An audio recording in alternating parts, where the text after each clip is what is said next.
Mock test ये 3 रहेगा। इससे पहले भी 2 मॉक टेस्ट दिया जा चुका है, तो आप जाके प्ले लिस्ट में जा सकते हैं, देख सकते हैं प्ले लिस्ट मैंने बना दी है। तो चलिए दोस्तों आज के प्रश्नों को स्टार्ट करेंगे। दोस्तों आज का पहला प्रश्न है, निम्नलिखित में से किस ग्रह के सर्वाधिक उपग्रह है? अब देखिए वेरी मस्ट इम्पोर्टेंट क्वेश्चन है। तो ये इसका राइट आंसर आपका बृहस्पति हो जाएगा। क्या हो जाएगा दोस्तों? बृहस्पति। अगर जो आपको इसका आंसर पहले से मालूम है दोस्तों, तो आप हमें कमेंट करके बता सकते हैं कमेंट सेक्शन में। तो विकल्प इसका ये हो जाएगा राइट आंसर।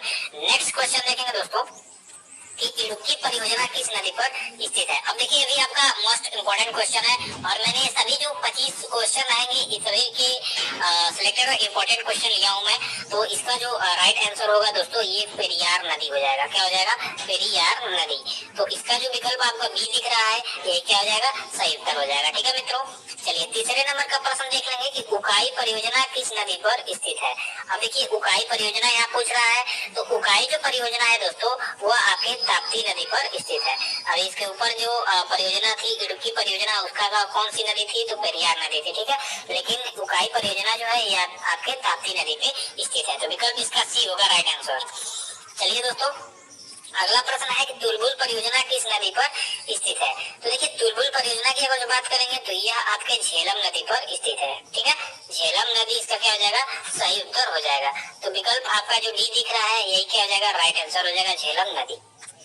अगला है 5वें नंबर का कि संविधान सभा में किस देशी रियासत के प्रतिनिधि ने भाग नहीं लिया था? ये देखिए मोस्ट इम्पोर्टेंट पॉलिटी से क्वेश्चन है कि जब संविधान सभा का गठन किया गया तो उस समय देशी रियासत कई थी, लगभग 550 के ऊपर थी आपकी देशी रियासतें।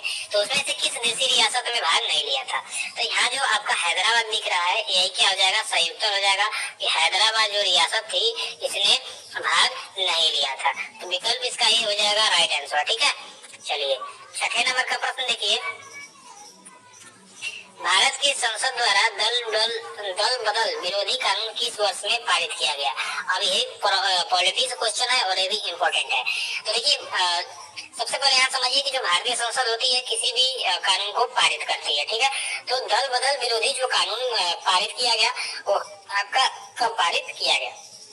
तो इसका राइट आंसर 1985 हो जाएगा। ठीक है, 1985 में दोस्तों क्या हुआ था कि भारतीय संसद द्वारा दल बदल विरोधी कानून पारित किया गया। तो इसका राइट आंसर बी हो जाएगा।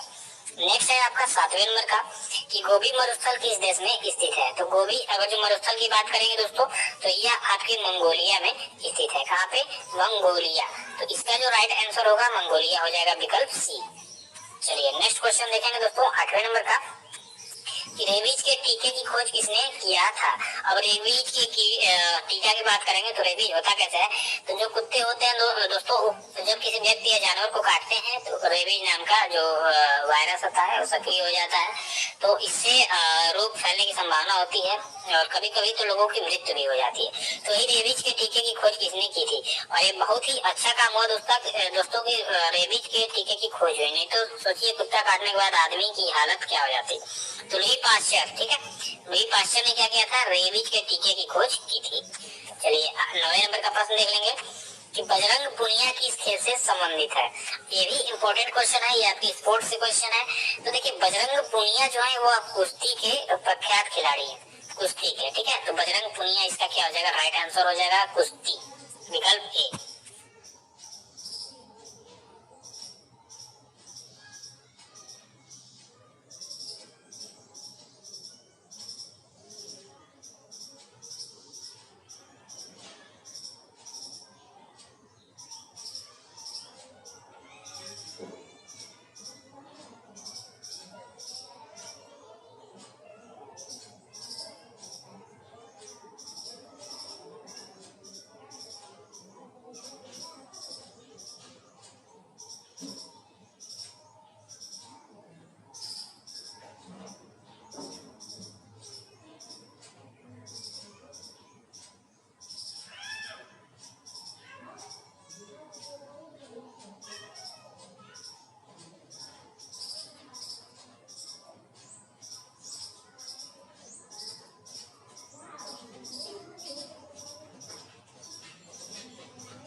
सुनिए, इसका क्या हो जाएगा, राइट आंसर हो जाएगा कुश्ती, विकल्प ए।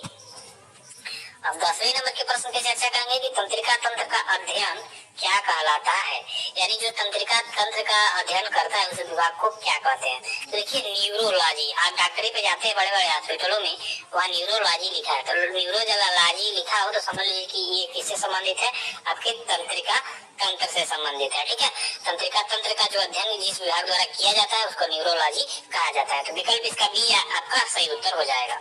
चलिए मित्रों, नेक्स्ट क्वेश्चन देखेंगे आपका 11वें नंबर का, कि किस मुगल शासक ने अपनी आत्मकथा लिखी है। यह भी बहुत ही परीक्षा की दृष्टि से महत्वपूर्ण है, क्योंकि यह सभी क्वेश्चन दोस्तों एसएससी के सभी एग्जामों में आते हैं, चाहे आप एमटीएस की तैयारी कर रहे हो, जीडी की तैयारी कर रहे हो, सीएचएसएल की तैयारी कर रहे हो या सीजीएल की तैयारी कर रहे हो, इन सभी के लिए यह सभी क्वेश्चन महत्वपूर्ण है। लेकिन अभी बैच स्टार्ट है आपका एसएससी एमटीएस का, ठीक है, तो इसके लिए हम देखेंगे। देखिए जो बाबर था, यहाँ ध्यान देंगे, बाबर ने बाबरनामा की रचना की थी। ठीक है, तो बाबर ने मुगल वंश का यही एक शासक था जिसने अपनी आत्मकथा लिखी है, नहीं तो सभी लोगों का किसी न किसी द्वारा लिखा हुआ है। जैसे अकबर की बात करें, अकबरनामा तो अबुल फजल ने लिखा है, और अकबर अनपढ़ था। ठीक है, भले ही आपके इतिहास में इसे महान बताया गया है, लेकिन जो अकबर था यह क्या था, अनपढ़ था, ये अपनी पूर्ण रूप से शिक्षा को प्राप्त नहीं किया था। लेकिन बाबर जो थे बढ़िया से शिक्षा के जैसे औरंगजेब, शाहजहां लोग शिक्षा ग्रहण किए थे।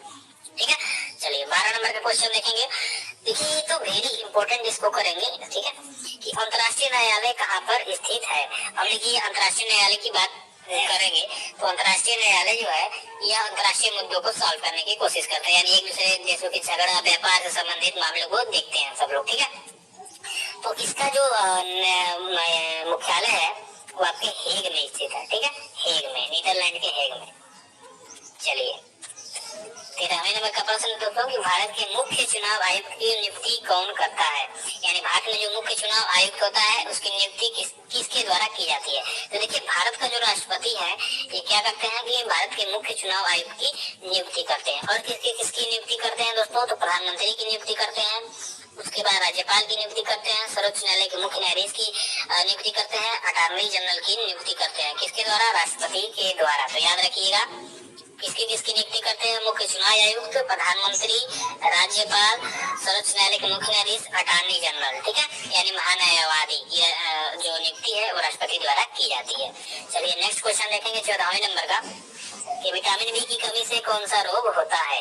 तो विटामिन बी की कमी से जो है दोस्तों आपको बेरी नामक रोग होता है। कौन सा, बेरी। आपके क्वेश्चन में आ सकता है कि बेरी नामक रोग किस विटामिन की कमी से होता है, तो विटामिन बी या विटामिन बी की कमी से कौन सा रोग होता है दोस्तों, तो बेरी। तो विकल्प यहाँ बी हो जाएगा इसका राइट आंसर। अगला क्वेश्चन है आपका कि कागज का आविष्कार किस देश में हुआ था। और देखिए ये भी इम्पोर्टेंट क्वेश्चन है कि कागज जो हम लोग इस पे लिखते पढ़ते हैं, जैसे किताबें छपती हैं, अखबार पढ़ते हैं, इस कागज का आविष्कार किस देश में हुआ था, तो चीन में हुआ था दोस्तों। कहाँ पे हुआ था, चीन में। तो विकल्प यहाँ आपका सी होगा सही उत्तर, चीन। अगला है 16 नंबर का कि विश्व की सबसे व्यस्त व्यापारिक नदी कौन है। ये देखिए अभी आपका बहुत ही इंपॉर्टेंट क्वेश्चन है। तो विश्व की सबसे व्यस्त व्यापारिक नदी जो है आपकी राइन नदी है। ठीक है मित्रों, कौन सी नदी, राइन नदी, यह विश्व की सबसे व्यस्त व्यापारिक नदी है। यहाँ विकल्प आपका डी होगा राइट आंसर। अगला है 17 नंबर का प्रश्न कि ध्वनि प्रदूषण से सर्वाधिक प्रभावित कौन सा अंग होता है। यहाँ अंग थोड़ा सा टाइपिंग में मिस्टेक हो गया, अंग देख लेंगे। ठीक है, और यहाँ लिखिए ध्वनि प्रदूषण से सर्वाधिक प्रभावित जो अंग होता है वो आपका तंत्रिका तंत्र होता है। क्या होता है, तंत्रिका तंत्र, यह सर्वाधिक ध्वनि प्रदूषण से प्रभावित होने वाला अंग है। तो यहाँ विकल्प आपका ये हो जाएगा। अगला है 18 नंबर का प्रश्न दोस्तों कि श्रीनगर किस नदी के किनारे बसा हुआ है। अब देखिए ये भी आपका इम्पोर्टेंट क्वेश्चन है। तो श्रीनगर जो है आपका झेलम नदी के तट पर स्थित है। तो इसका राइट आंसर आपका विकल्प बी हो जाएगा। ठीक है, झेलम नदी के तट पे आपका श्रीनगर बसा हुआ है। अगला है, श्रीनगर को बसाया कौन था दोस्तों, याद कर लीजिएगा कि अशोक ने, सम्राट अशोक जो था। अगला है काला कानून की उपाधि किसे दी गई है, यानी काला कानून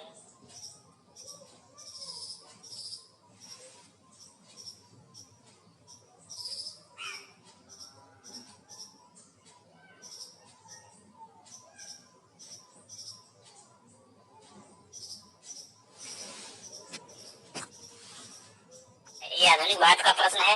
तो देखिए जो रॉलेट एक्ट था 1919 में, ठीक है, उसे के विरोध में उसे काला कानून कहा गया था।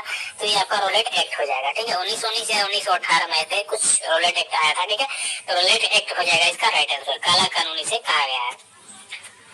उसके बाद 20वें नंबर का प्रश्न है दोस्तों, गंगा नदी को बांग्लादेश में किस नदी के नाम से जाना जाता है?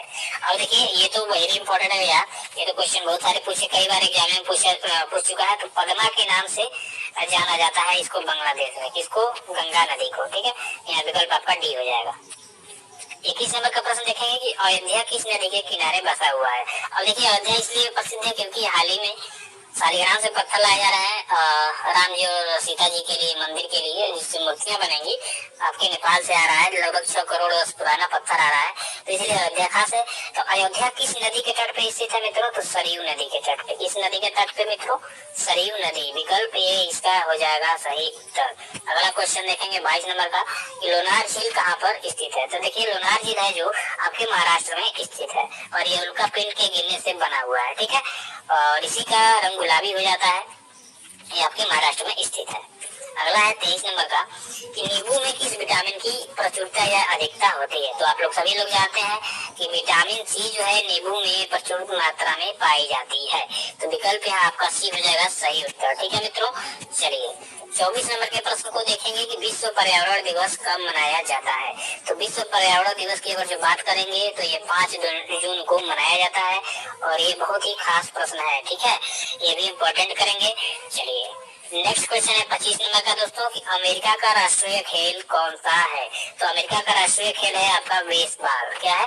बेसबॉल। तो बेसबॉल इसका राइट आंसर हो जाएगा विकल्प ए। तो मित्रों आज के लिए बस इतना ही, मिलते हैं नेक्स्ट वीडियो में। शाम रात को 8 बजे आप लोग एसएससी, जीडी, सीएचएसएल, सीजीएल और एमटीएस के स्टैटिक जीके के लिए तैयार रहिएगा। ठीक है, क्विज कराया जाएगा उसका।